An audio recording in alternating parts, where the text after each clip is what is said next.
Hey guys, welcome back to another video, and in this video I'm going to show you how you can find your Wi-Fi password if you forgot your Wi-Fi password but your Wi-Fi is connected in your laptop, and how you can see your password through your laptop. So how to do this, let's get started. First, get over to your desktop and then right click on your Wi-Fi button. Click on network and internet settings, then click on Wi-Fi.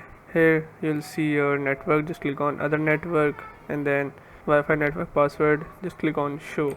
Once you do this, here you'll see password and a QR code would be shown here. You can also scan through your phone so that it will automatically connect to your Wi-Fi.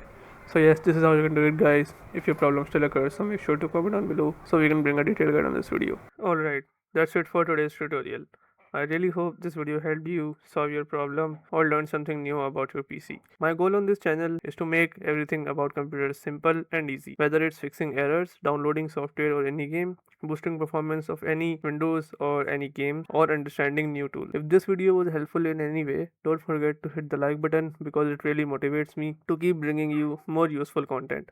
And if you're new here, make sure to subscribe and turn on the notification bell so you never miss any future tutorials, tips, and PC fixes. Also, if you're facing any issues or have any questions related to computers, Windows, software, or anything technical, drop them in the comments.